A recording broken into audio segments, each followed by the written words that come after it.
Se vocês não estão satisfeitos com tudo que a gente apresentou aqui de dados, ainda quiserem conseguir mais dados, aí o Daniel vai ser o cara que vai ensinar vocês a fazê-lo. Seja bem-vindo. Uma salva de palmas, por favor, pessoal.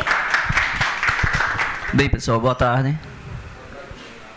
Deixa eu só organizar aqui as coisas pra gente começar, certo? Então, assim, quem trouxe notebook, acho que todo mundo, né? A palestra vai ter uma... Pronto, beleza. A palestra vai ter um enfoque bem workshop, certo? Então, se vocês estiverem com o computador, já facilita, porque a gente vai... eu vou mostrando aqui, vocês vão fazendo também, certo? Até para que vocês pratiquem, mas eu vou deixar disponível todo o material. Daqui a pouco eu passo todos os links e o código-fonte, certo? Deixa eu só organizar aqui rapidinho. Quem de vocês já ouviram falar do ScrapPy? Só para eu ter uma noção. Já tem bastante gente, né? O ScrapPy, certo, é uma ferramenta feita em Python, como o Ávila já comentou, que é muito utilizado para fazer desde a parte de scrapper, certo, que seria a raspagem dos dados, até coisas mais automáticas, certo, justamente porque ele, além de ser feito em Python, ele usa um framework que é muito utilizado na comunidade Python, que é o framework Django. Então, ele é todo em cima do framework Django e você pode integrar, por exemplo, criar aplicações com enfoque, certo, para a parte de raspagem de dados, certo, e abstração de informações e já fazer os seus scripts automatizados. Então, ele tem toda uma infraestrutura para justamente focar nessa parte de extração de dados, certo? Ele consegue fazer algumas magias, por exemplo, passar por cima de logins e outras técnicas utilizando o XPath, que eu creio que já tenho falado por aqui, né? Mas a gente vai falar um pouquinho sobre. Pronto, meu nome é Daniel Pimentel, certo? Talvez muitos de vocês não me conheçam, então eu vou me apresentar bem brevemente. Eu finalizei o mestrado em informática no ano passado, lá na UFAL. A minha pesquisa foi sobre Bitcoin, certo? Eu criei um protocolo para aumentar o anonimato e a privacidade. Tenho especialização em engenharia de software pelo SESMAC. Fiz a graduação em análise de desenvolvimento de sistemas pela Uncisal. Fiz o técnico em informática pelo IFAL, então comecei basicamente a minha jornada na parte de computação no técnico, quando eu era quase um adolescente. Atualmente sou desenvolvedor, hoje eu trabalho para um projeto da Petrobras lá na UFAL, junto com o pessoal do LCCV, e a gente está trabalhando com Python e Django, certo? Na parte de simulador de desgastes de perfuração de petróleo. Sou professor lá do IFAL, substituto até então, então até pelo menos eu estou tentando, né, conciliar o desenvolvimento lá com as aulas à noite. Já dei aula mês passado, se não me engano, foi aqui na pós de redes. E isso aqui são coisas abstratas, certo? Sou músico e, como vocês percebem, aqui sou geek, né? Talvez vocês peguem a referência de Star Wars aqui. Enfim, então esse é um breve resumo, certo? De quem sou eu. E a gente vai falar um pouquinho sobre o ScrapPy, certo? Sobre essa parte de desenvolvimento, eu desenvolvo há mais de 15 anos, certo? Desde quando eu comecei a ir na parte de computação, eu sempre me interessei na parte de programação e eu sempre fui ativo nas comunidades, principalmente comunidades de software livre, certo? De código aberto. Então, eu contribuo para diversos softwares, participo de várias comunidades, a gente sempre está organizando eventos, certo? Focado em tecnologias livres e de código aberto. E Python foi uma linguagem assim, que eu comecei... Eu não comecei com Python, claro, assim como a maioria de vocês, comecei com C, enfim, C++, Pascal, né, e outras coisas. Depois eu vi Python e aí eu comecei a me interessar pela linguagem e comecei a estudar, né? Então, participei do PUG-AL, que não existe mais, que é o Python User Group Alagoas, participei do PUG-PE de Pernambuco, fui para palestrei na Python Brasil, que seria a Conferência Internacional de Python, certo, aqui no Brasil, que é internacional também. Palestrei também na Python Nordeste, em diversas edições. Então, sempre fui ativo na comunidade Python. E sempre que possível, a gente está fazendo e organizando eventos. Inclusive, infelizmente, só tem uma mulher, não sei se tem mais. Vai ter um evento, certo? Já, não sei se pode fazer, mas é um evento... Pode ser? É um evento gratuito, certo? Que acontece em diversas faculdades. Agora vai ser no IFAL. que é o Django Girls, certo? São as meninas que querem incluir mulheres na computação e elas utilizam justamente Python e o framework Django para poder incluir mulheres na computação. E vai ter, que tem a ver inclusive com o evento daqui, é o IDS, se eu não me engano, Woman in Data Science, certo? Então, que é para incluir mulheres na parte de cientista de dados. Então, tem muito a ver com o evento e vai ser dia 17 esse IDS lá no IFAL e o Django Girls no dia 24, certo? Então, de repente, vocês que com certeza são casados, né, conhecem pessoas, então tentem levar mulheres para lá para poder inserir mulheres na computação e também fomentar, né, justamente tecnologia, cientistas de dados mulheres e pythonistas futuras, né? Enfim, então raspagem de dados, certo? Basicamente, como vocês já ouviram falar durante o começo do evento e até na pré-edição, né, que teve, basicamente é você extrair dados, certo? A grosso modo, você tem dados ali que estão semi-estruturados ou estão estruturados ou não, e você vai extrair esses dados e a partir desses dados você vai começar a tentar formar uma lógica e tentar tirar alguma informação desses dados, certo? E consequentemente, depois que você extrair, você vai tentar processá-lo. Então, esses dados são processados e, consequentemente, tem uma lógica que você vai tentar trabalhar em cima para poder entender como é que funciona e criar uma regra de negócio, se for o caso, certo? E, a partir disso, criou-se o web crawling. Então, desde o começo da internet, surgiu os bots, né, da internet, que basicamente são...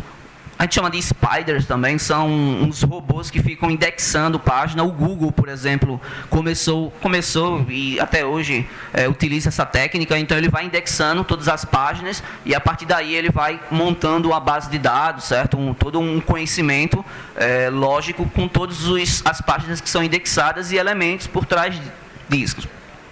E aí, como eu tinha falado, é conhecido como spider. Então, basicamente... Toda essa parte de web crawling surgiu muito no começo da web, da internet, com os buscadores, né, Google, DuckDuckGo, entre outros. E, a partir daí, diversos profissionais começaram a tentar extrair esses dados, porque muitas vezes esses dados não estão fáceis, certo? Ou não estão estruturados, de forma que você consiga extrair alguma informação e, consequentemente, tomar algum tipo de decisão, se for o caso.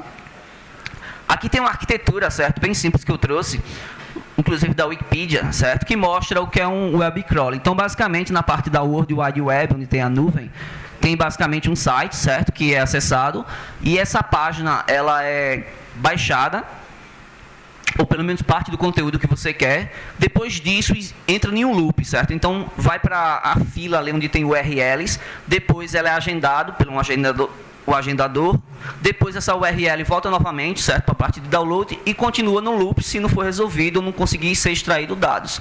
Se for, então, é direcionado esse texto ou metadado, certo, para ser armazenado em algum dispositivo para ser analisado posteriormente, certo? Então, essa é uma arquitetura básica de um web crawling.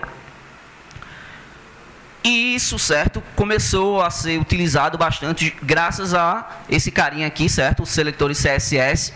Todo mundo conhece, ou pelo menos quem não conhece, CSS, né, que é a conhecida folha de estilo, que não é uma linguagem de programação, é simplesmente uma linguagem de marcação, assim como HTML, XML, JSON, entre outros, que basicamente dá o estilo, certo, a forma, a perfumaria para qualquer site web. Então, todo site web tem CSS e os seletores são basicamente uma lógica que é colocada por cima do CSS, inclusive com o HTML5, né, que se adotou bastante, para você justamente conseguir obter os dados mais facilmente, certo? E identificar os elementos, as tags que a gente chama HTML dentro de uma página. A gente vai ver isso daqui na prática, certo?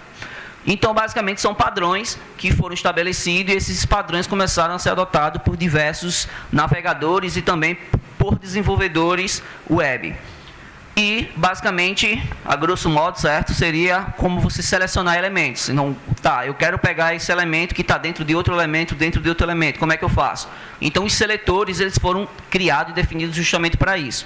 E quem definiu isso foi a World Wide Web Council, certo, que é a W3C, que é uma fundação criada por Tim Berners-Lee, que foi o criador da internet, certo? Da web em si. Então, ele definiu e criou uma fundação e ela é basicamente que toma todas as...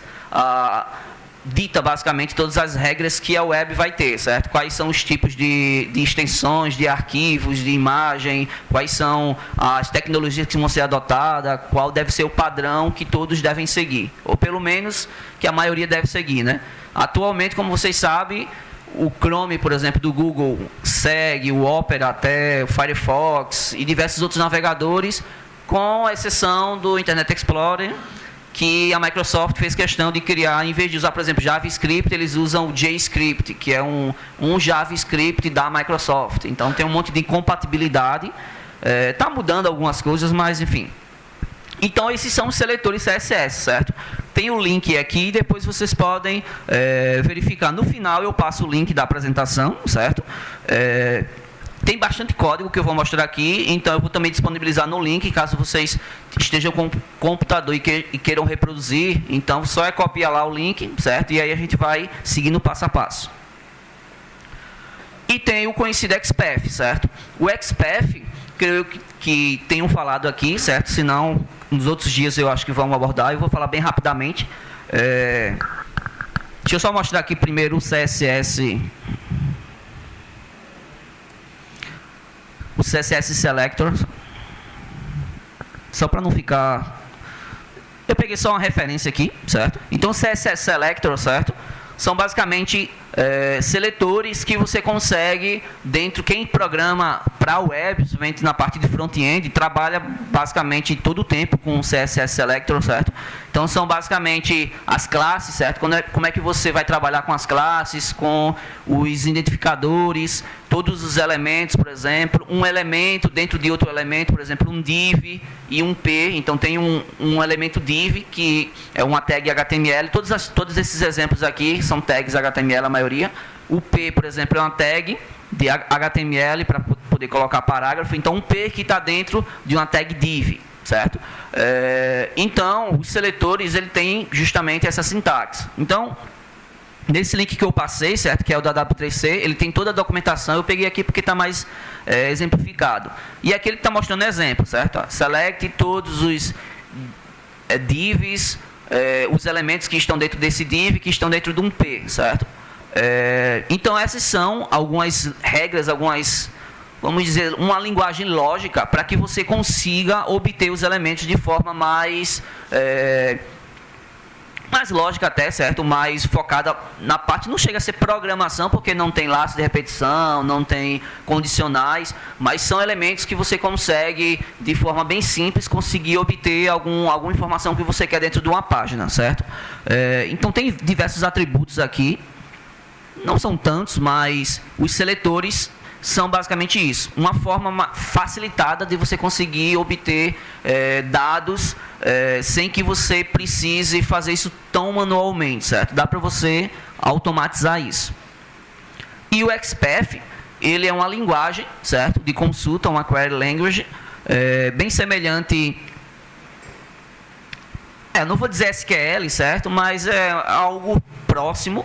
Então, é uma linguagem que, basicamente, você consegue conseguir dados ou extrair dados mais facilmente do que o CSS Selector, certo? E ele é todo baseado em XML. Então, o XML, como vocês bem conhecem, tem toda uma estrutura lógica, que aí você, diferente, por exemplo, do HTML, que tem tags que não são fechadas, por exemplo, o BR, que é para dar uma quebra de linha.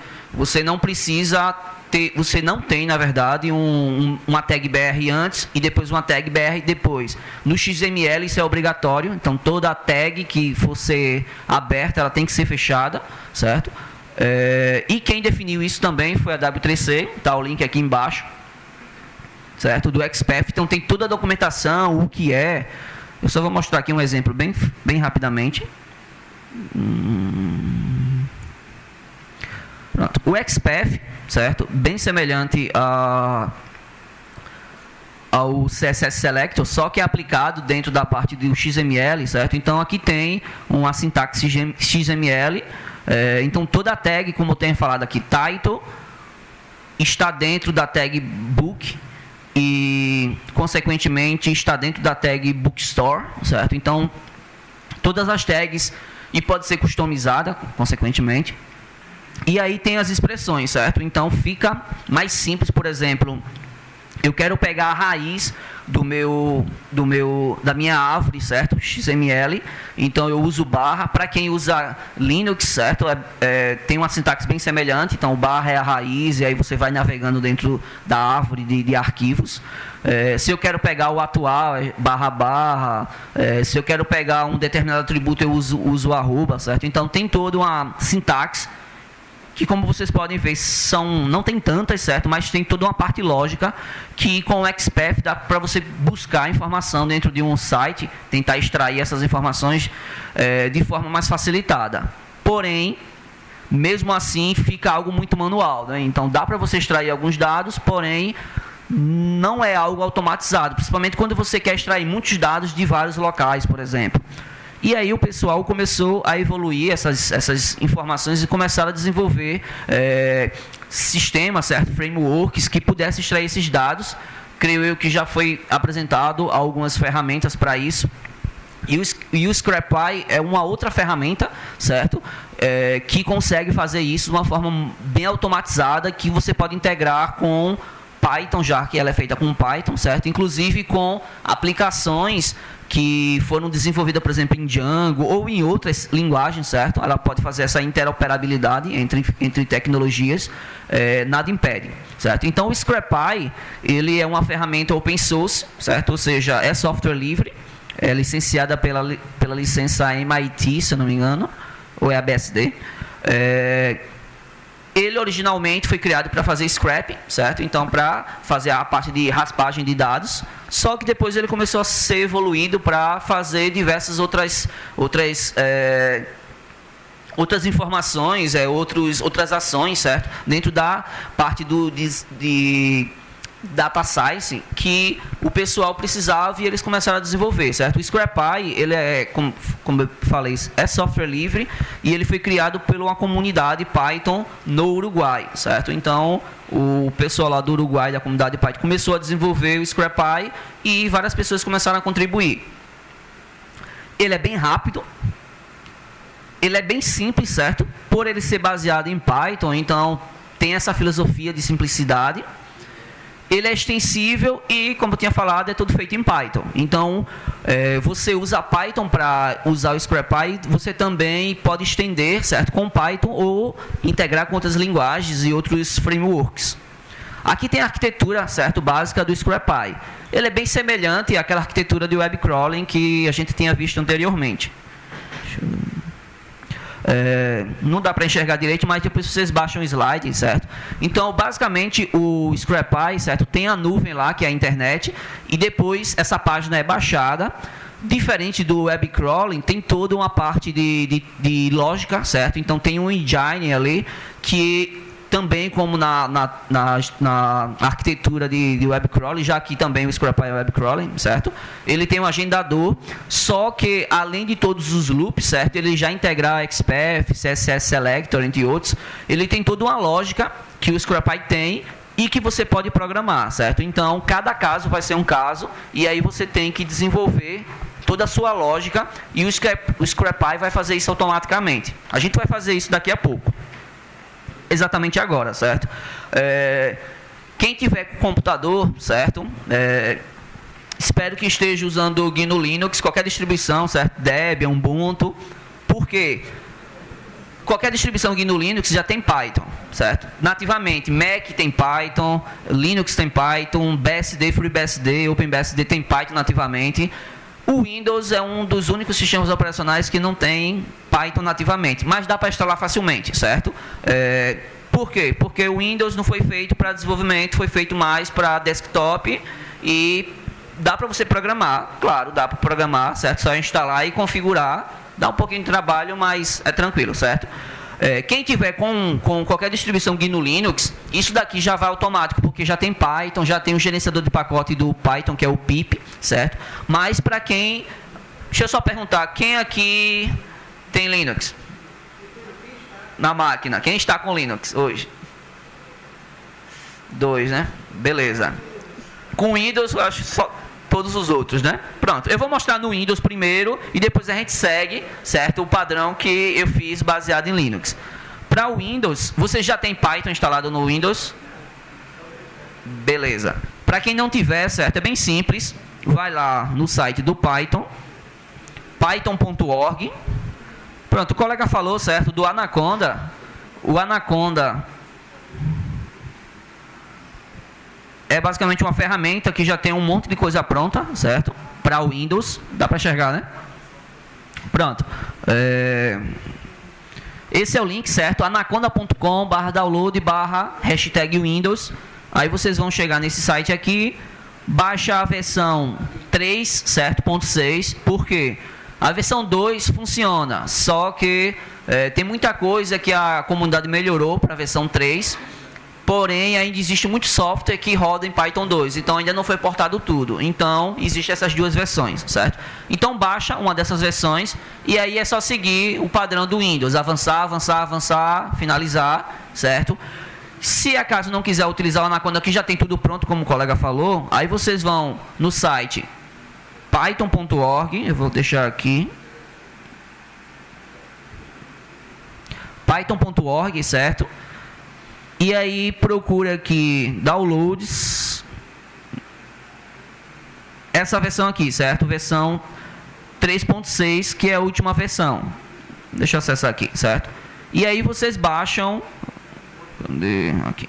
Tem a versão para Windows, certo? Não tem nem para Linux aqui, como vocês podem ver, porque o Linux já tem nativamente, então nem precisa instalar, certo?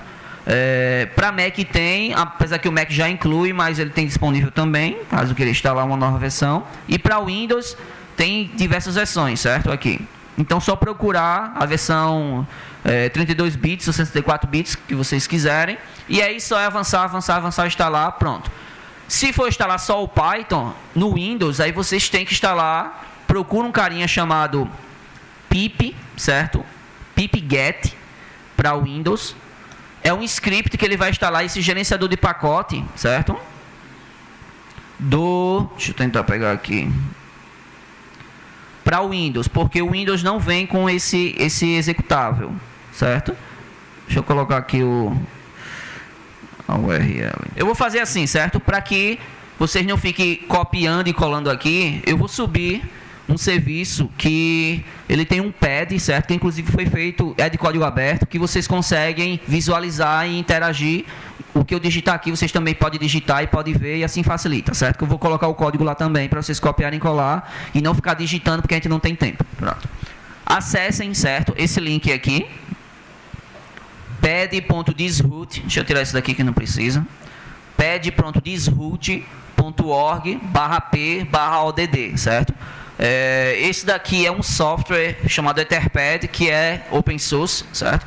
De uma plataforma chamada Disroot, que é uma comunidade que preza privacidade, anonimato, certo? Eles têm serviço de e-mail, serviço de várias outras partes focadas em anonimato. Então é muito utilizada, certo? Então se vocês acessarem esse endereço disroot.org, pad.disroot.org/p/odd, ele vem para essa interface aqui. E aqui, certo, vocês têm chat anônimo, e aí tudo que vocês digitarem aqui, certo, já tem duas pessoas ali fora. Vou botar meu nome aqui, certo, só para se identificar. E aí você pode editar, e eu também, tudo que você edita eu visualizo em tempo real, certo? Então, para facilitar, a gente vai colocar os códigos aqui. Então, para o Windows, ou instala o Anaconda, que já vem com tudo completo, ou instala o Python, e depois vocês têm que instalar esse getpip.py, certo? Tem que baixar o arquivo, depois digitar Python e o nome do arquivo onde vocês baixaram. Para isso, vocês têm que abrir o terminal, certo? Que no caso do Windows é o CMD, ou então usar o PowerShell, no caso. Tranquilo? Todo mundo conseguiu instalar o Python? Os slides, eu já vou deixar o link aqui, certo? Para quando vocês quiserem depois olhar o slide e seguir passo a passo. Deixa eu só colocar aqui o link. Eu deixei disponível todas as palestras que eu já dei, certo? Desde 2000 para cá. Quer dizer, nem todas, mas tem a maioria. Tá lá no GitHub. E eu sempre deixo aqui no SpeakDecker, certo? Que é tipo um slide share, inclusive do GitHub. Então, esse é o link. bitdecker.com/d4n1/scrapy. Caso queira pegar a apresentação que está feita em LaTeX, então, se vocês forem baixar, tem o código-fonte lá, certo? Só que eu não faço em LaTeX direto, eu uso o Pandoc, faço em Markdown e converto para LaTeX, para não ter que escrever um monte de coisa. Se vocês quiserem baixar o código-fonte, reproduzir, enfim, o que for, vai lá, github.com/d4n1/talk, certo? Aí tem várias palestras, procura por uma pasta chamada ODD, Open Data Day, e aí tem justamente essa palestra com o código-fonte, com as imagens, que vocês quiserem olhar, enfim, certo? Eu vou deixar lá também isso daqui no Disroot, para que vocês consigam pegar mais facilmente. Pronto, já escreveram o teste aqui, vou apagar. Pronto. Todos os links, certo? Com a palestra e com o código-fonte. Então, vamos lá. Beleza. Eu vou supor que todos sejam instalados, certo? Porque eu pedi para instalar o Python, instalar esse tal de pip. Porque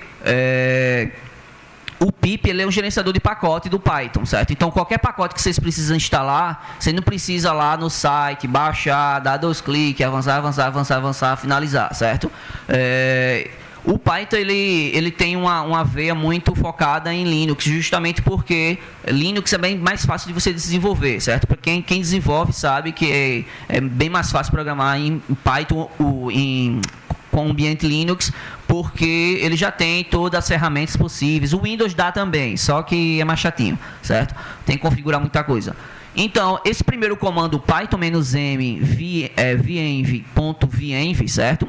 Ele vai criar um ambiente virtual, vai criar um container, certo, do Python. Porque eu sempre faço isso. Qualquer software Python, eu faço um ambiente isolado. Porque se eu tiver, por exemplo, eu estou trabalhando lá na Petrobras com o Django 1.9, já está na versão 2.1. Então, tem novos projetos que eu precise, por exemplo, utilizar o Django 2.1 e tem outros que eu preciso usar versões anteriores, 1.5, 1.9, como é que é o que a gente está utilizando lá. Se eu instalar no meu ambiente principal, eu não consigo ter 2 versões do Django, por exemplo. O Python até consigo, Python 2 e Python 3. Mas se eu tiver várias versões do Python, por exemplo, Python 3, versão 3.1, versão 3.6, versão 3.4, tem como fazer gambiarras, que seriam links simbólicos, né? O atalho, que dá para fazer, mas é bem chato. Com o ambiente virtualizado, eu resolvo isso e também tudo que eu instalar fica ali dentro do meu container, certo? Na segunda linha, esse ponto, para quem isso só funciona, na verdade, só em Linux, certo? Em Windows não precisa fazer essa etapa aqui, com exceção do pip install scrapy, certo? Só a terceira linha. Esse ponto aí, ele vai ativar o ambiente, certo? Então, eu vou fazer aqui, só para mostrar para vocês.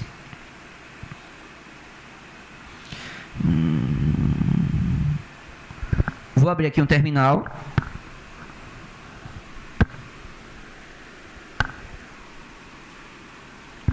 Deixa eu só aumentar a fonte.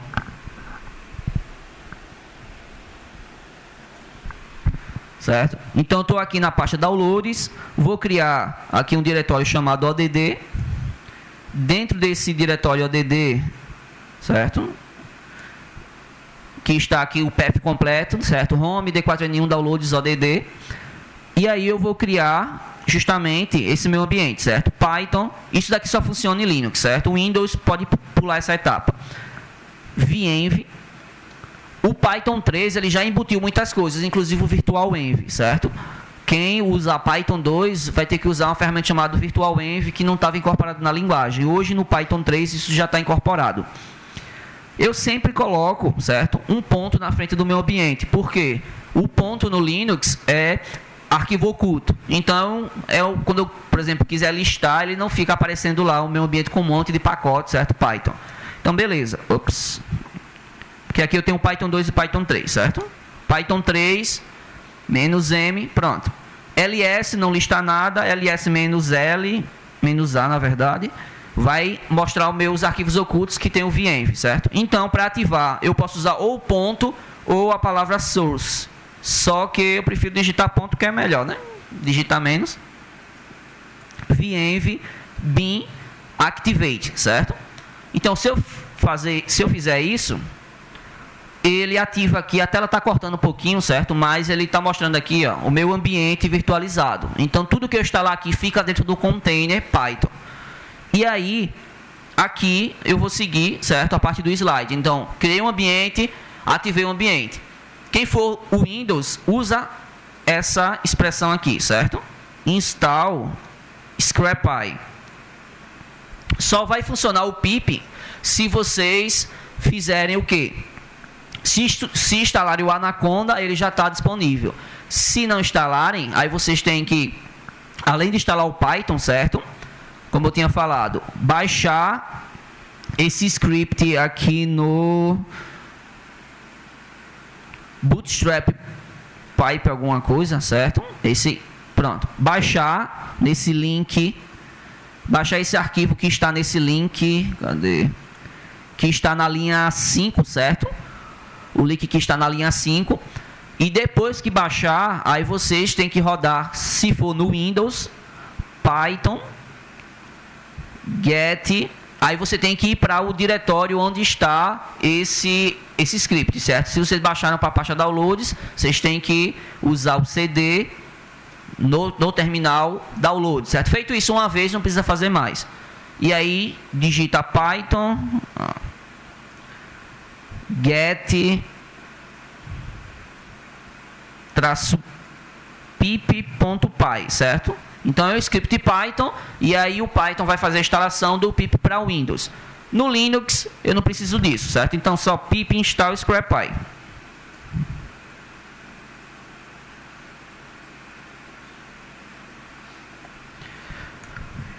Pronto. Com isso, o pip, certo? Que pip quer dizer Python Install Package, certo? Então, ele é um gerenciador de pacote que vai resolver dependências, vai baixar tudo da internet, deixar tudo prontinho para nós utilizar. Ele vai dar uns erros aqui no Twisted, certo? Que é um software que é utilizado dentro do scrapy, mas não tem problema não, vai funcionar, certo? Então, aqui tem um comando chamado pip freeze, que é para listar. E aí ele vai listar um monte de coisa que foi instalado, incluindo o scrapy na última versão, certo? Tá cortando um pouquinho aqui, mas acho que dá para enxergar, né? Scrapy 1.5.0, certo? Então eu já tenho um monte de biblioteca, incluindo o scrapy, que foi instalada. Beleza. Tranquilo até então aqui? Beleza, vamos lá. Se eu estourar o tempo aí, vamos controlando, que eu estou sem o celular aqui. Beleza. Tem quanto tempo? 25? Ixi. Vamos lá, certo? Aqui é para criar um arquivo, certo? E depois abrir com um editor qualquer, certo? Eu fiz tudo pela linha de comando, que é o que eu utilizo, mas vocês podem muito bem chegar aqui na interfacezinha gráfica, botão direito, deixa eu ir na pasta aqui.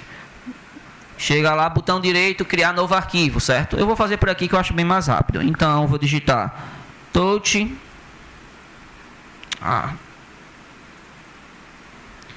Touch e vou chamar esse arquivo de scrapper.py, certo? Então, criei o arquivo, vou listar, não só tem esse arquivo, scrapy, certo? E depois eu vou abrir com um editor qualquer. Eu uso Atom, certo? Eu usava o Emacs, hoje em dia eu estou utilizando o Atom, que é do GitHub, que é também aberto. Vocês podem usar qualquer editor que vocês quiserem, certo?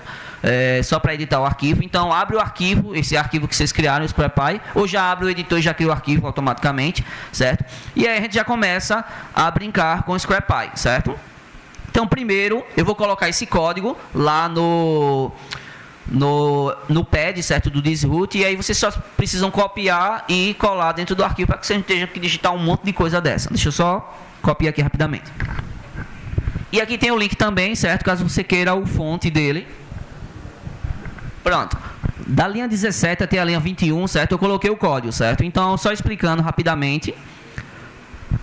Na primeira linha eu estou importando scrapy, certo? Depois disso eu estou criando uma classe.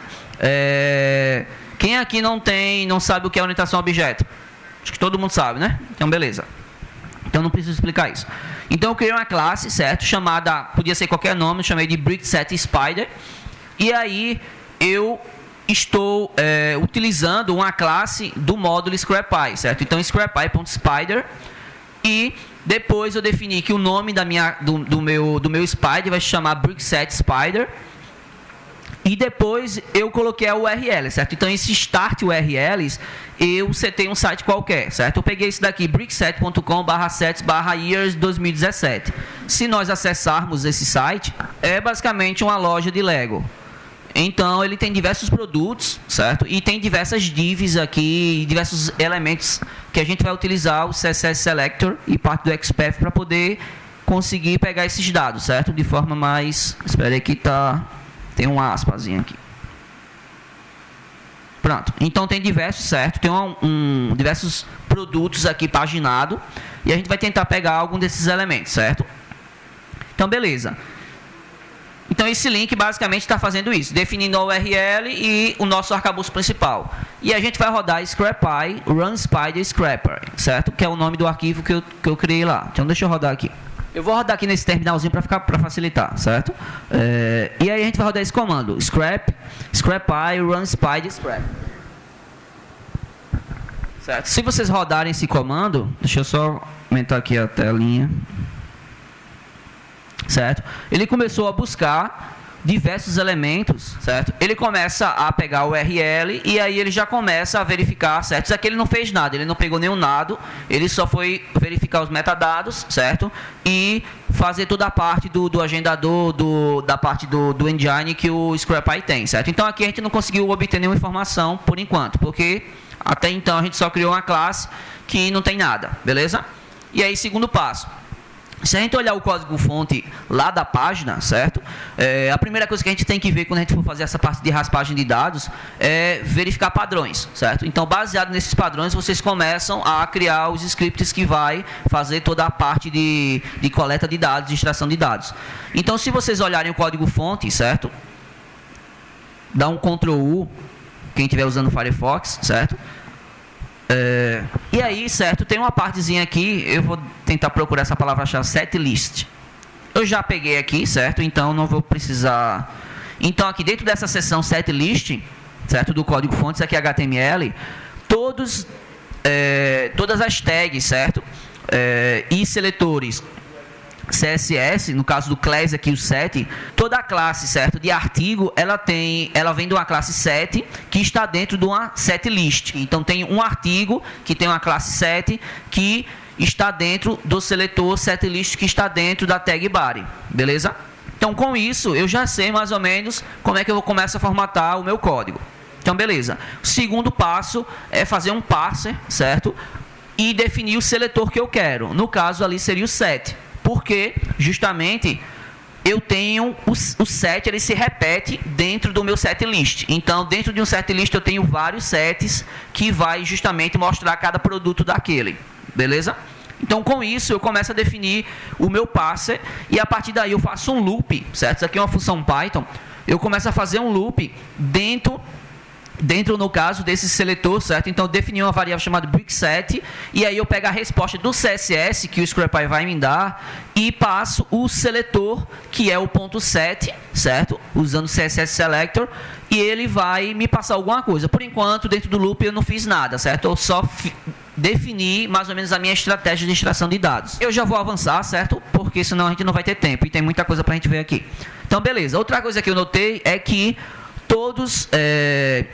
toda a tag IA, consequentemente, está dentro de uma tag H1, dentro desse código-fonte. Então, eu já vou montando, certo, o meu loop. Então, já vou passar esse código aqui para vocês, para facilitar. Eu já vou passar a classe completa, certo? Na verdade, a função completa do parser. Pronto. Aqui já tem a função completa, certo? Eu já vou adiantar aqui, para a gente ver. Aqui eu só coloquei parte do código, certo? Esse contrabarra aqui, na apresentação, quer dizer que essa linha aqui, ela deve continuar, certo? Isso aí foi uma quebra de linha justamente porque não cabia no slide. Então, eu separei por aqui, certo? Eu já vou adiantar essa parte que eu queria aqui, certo? Que seria justamente, eu já dei essa parte do código completo, deixa eu só explicar.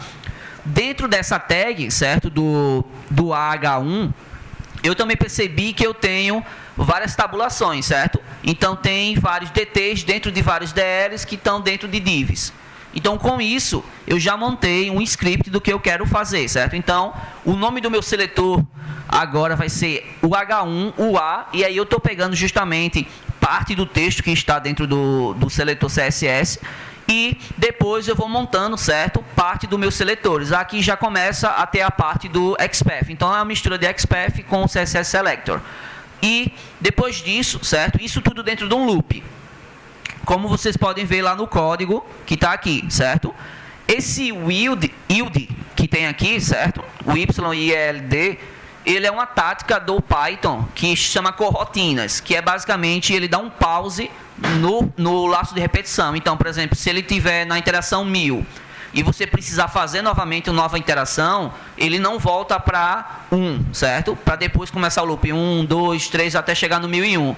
Ele pausa no 1000 e quando eu quiser voltar no loop, ele começa do 1001. Então, eu tenho pouco processamento e tenho maior performance, justamente porque eu não vou sobrecarregar. Então, o Scrapy utiliza dessa técnica do Python dentro do framework, certo?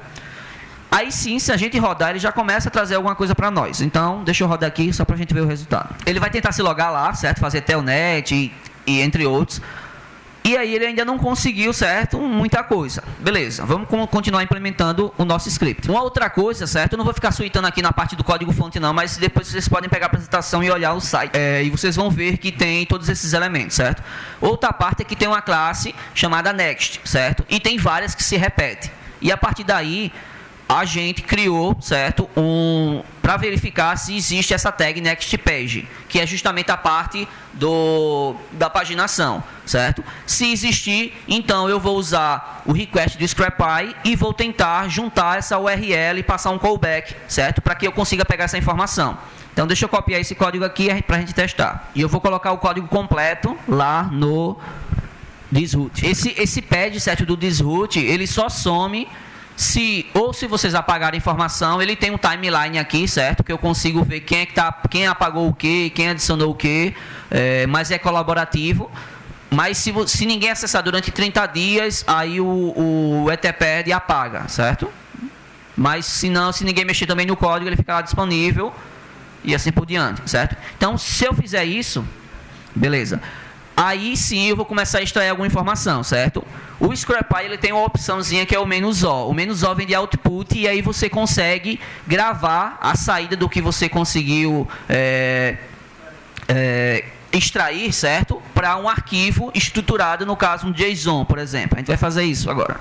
Eu vou chamar de scrapper JSON justamente para facilitar, certo? Agora, ele vai tentar, certo, pegar os elementos e aí ele já está começando a pegar justamente todos os seletores utilizando XPath junto com o CSS Selector, certo? Que são os principais elementos da parte de raspagem de dados. E aí ele está pegando todos os elementos de forma a me trazer um JSON todo estruturado com todas as informações que eu posso utilizar, certo? Para qualquer tipo de análise que eu preciso fazer futuramente. Deixa ele só terminar aí, certo? E a gente vai abrir esse arquivo JSON para ver o que é que tem dentro.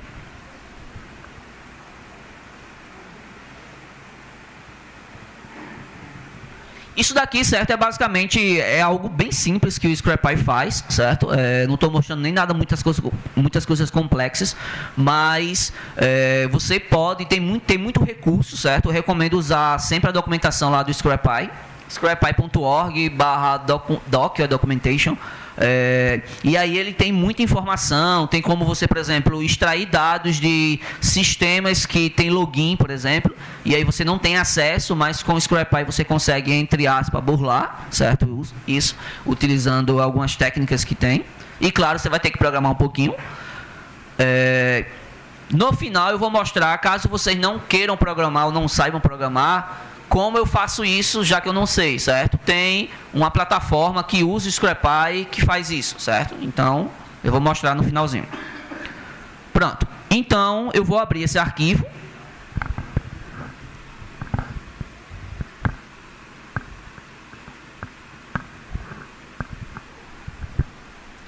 E aí tem, certo, todo... Deixa eu só esconder aqui para facilitar. Tem todo a minha extração de dados em formato JSON. Tem vários formatos que o Scrapy pode exportar, certo? XML, CSV e outros formatos, certo? Que pode ser utilizado para outras ferramentas. e em conjunto com outras ferramentas Python ou não, certo? Então aqui ele me trouxe, certo, todos os produtos que tinha dentro daquele site, certo? Que se vocês olharem a paginação é gigantesco. Então tem vários elementos aqui. Isso de 2017, certo? Tem 2015. Então, para eu extrair todos esses dados de forma fácil, utilizando alguma tática manual, é quase inviável, certo? Então, aqui ele me trouxe todas as informações com todos os dados de forma estruturada, certo? Então, o ScrapEye, ele consegue extrair dados onde você, às vezes, não consegue ter acesso, certo? Como o login, por exemplo. Nesse caso, foi bem simples, porque o código está ali, certo? O único entrave era a paginação e outras ferramentas que tem dentro dessa página, que para eu extrair esses dados daria um trabalhinho. Então o ScrapEye já facilitou isso em 10 minutinhos, deu para extrair bastante informação, mas dá para fazer muitas coisas, certo? E extrair dados de onde vocês acham que não dá. Um outro exemplo que tem, inclusive, lá no scrapeye.org, certo? E esse daqui, como eu já tenho 10 minutos, eu vou pular justamente para mostrar a parte automatizada, para que a gente... Mas, se vocês acessarem lá scrapeye.org, inclusive os dois exemplos que tem aqui, certo? E aí eu vou mostrar esses dois. Não vou executar, porque é basicamente a mesma sintaxe. Então, do que a gente fez, certo? Definir, importar o ScrapEye, criar uma classe... herdar da classe ScrapEye, onde tem ali blog spider, certo? Definir um nome, definir uma URL, criar uma função para o parser, e aí você faz o seu loop, certo? Colocando os seletores que você quer, utilizando XPath junto com CSS Selector e vice-versa, certo? Então é basicamente o mesmo código, só que o que nós fizemos anteriormente tinha um pouquinho mais. E aí rodei o mesmo comando, passando o output para o JSON, certo? Quem não quiser, ou não souber, ou enfim, não quiser programar e quiser automatizar, certo? Dá para fazer isso com a ferramenta. O ScrapEye, ele é mantido por uma empresa, pela comunidade, por uma empresa também, certo? A empresa se chama Scrapping Hub. E esse último código justamente faz isso. Tem um pacote chamado shub, certo? Então vocês podem instalar pip install shub, dá um shub login, ele vai pedir o identificador quando vocês criarem uma conta dentro desse Scrapping Hub, certo? Essa plataforma é o que mantém o ScrapEye junto com a comunidade Python. E aí depois você dá um shub deploy, certo? Com um código que você criou junto com o ScrapEye. Pode criar um agendador, certo? E depois você pode passar os inters que você quer. No caso aqui, eu passei um int qualquer para ele conseguir ficar fazendo uma extração de dados automática, certo? Então o ScrapEye, deixa eu só logar aqui para vocês verem. Ele tem integração com o GitHub, então vocês podem desenvolver o código, fazer um push lá para o GitHub e depois sincronizar ele junto com o Scrapping Hub, e ele automaticamente vai puxar as informações que está no GitHub e trazer para o teu projeto, certo? De forma automática. Deixa eu só pegar aqui, criar um novo projeto, certo? E aí, ó, tem o ScrapEye e tem esse port, certo? Esse port é justamente para, eu não sei programar, mas eu quero fazer uma extração de dados de um site que tem login ou qualquer outra coisa. Ele roda o ScrapEye por baixo, certo? Só que nesse port aqui, ele tem todo, deixa eu colocar aqui uma informação só para, o nome do projeto é ODD. Ele tem toda uma informação, certo? Depois vocês dão uma olhadinha no site, e aí ele vem mostrando, certo? Passo a passo, com interfacezinha amigável, como é que vocês vão definir o nome do alvo, né? Ou o site que você quer extrair os dados, e ele vai mostrando passo a passo como é que você vai fazer, certo?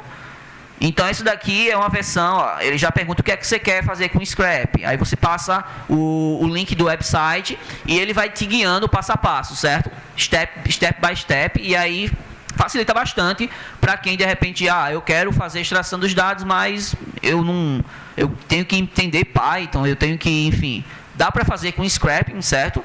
Claro que, como é uma plataforma livre, o ScrapEye é livre, certo? E o site, eles ganham dinheiro através de monetização, através de Por exemplo, se você estiver fazendo muitas raspagens de dados e tem uma quantidade, certo, que você pode fazer, aí eles te cobram alguma coisa, mas é uma forma deles ganharem dinheiro, nada mais justo. E uma outra dica é que, eu não vou querer gastar dinheiro. E outra, né? Se você comprar, por exemplo, certo? O Scrapping Hub para poder fazer essa parte de extração de dados, e dentro da plataforma já tem a parte de análise de dados também integrada, certo? E eu não quero comprar, enfim, eu quero montar uma estrutura minha. Tem uma versão que o próprio Scrapping Hub disponibilizou, que é o ScrapID, certo? Que é basicamente um daemon que você instala dentro do seu servidor, geralmente GNU Linux, certo? Que ele vai fazer boa parte do que o site faz. Claro que não vai ter aquela interface, vai ser linha de comando e tal, e aí você vai precisar de alguém técnico, um desenvolvedor, para que trabalhe em cima dessa plataforma em conjunto com o ScrapID, certo? Então tem esse ScrapID que faz muita coisa que você pode automatizar, que o Scrapping Hub faz, agora sem essa interface bonitinha, certo? E é isso, pessoal. Esse daqui é o site, certo, que eu tenho, estou refazendo, certo, d4n1.org, lá tem todos os meus contatos, ali tem o link do GitHub, como eu tinha passado. Eu tentei correr um pouco, certo, mas ainda consegui passar no tempo, né? Tem um minuto ainda, né? Eu vou abrir para perguntas bem rapidamente. Isso não é, certo, nem 0,1% do que o ScrapID faz, certo? Isso aqui eu mostrei basicamente um Hello World do ScrapID, mas é uma ferramenta assim dentro da comunidade Python e dentro da parte científica também de Data Science. O ScrapID é uma das ferramentas mais utilizadas, certo? Ele por baixo ele usa ferramentas, por exemplo, teve um evento chamado Python Day que nós fizemos no ano passado, trouxe Fernando Massanori. Fernando Massanori, ele tem vários cursos, se vocês procurarem lá, de raspagem de dados. Ele usa o Beautiful Soap, certo? E o Twisted, que o ScrapID usa por baixo, certo? E já automatizou. Então ele mostra a parte mais superficial, utilizando essas ferramentas. E aí a gente trouxe ele deu um curso, inclusive, sobre raspagem de dados com Beautiful Soap e Python. E o Twisted. E o ScrapID ele já automatiza isso tudo, certo? E aí você pode integrar com qualquer projeto Python ou qualquer outra linguagem que vocês quiserem, certo? Se tiver um projeto Django, melhor ainda, porque ele é feito em cima de Django, e aí você consegue fazer a interface e fazer a parte de raspagem dentro do ScrapID. Tranquilo? Então, desde já, obrigado. Queria agradecer a organização, certo? O pessoal do evento. Perguntas?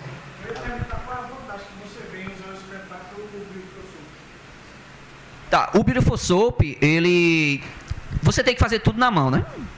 Basicamente, ele tem algumas coisas prontas, e aí você tem que, boa parte do que você vai fazer, você vai ter que automatizar, criar suas classes e trabalhar junto com o Beautiful Soap. O ScrapID não, ele usa o Beautiful Soap por baixo, como você viu, você só roda, por exemplo, quero rodar um Spider, Run Spider, e ele já faz todo o trabalho pesado que você tem que reescrever o código. Então, o Beautiful Soap é legal, dá para fazer muita coisa, mas o ScrapID ele já tem uma abstração maior. Então, assim, torna o teu trabalho mais rápido e, justamente, você consegue extrair dados mais rapidamente com várias tecnologias que você teria que refazer, né?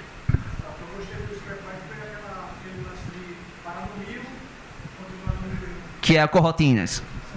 Pois é. Então é isso, pessoal. Obrigado.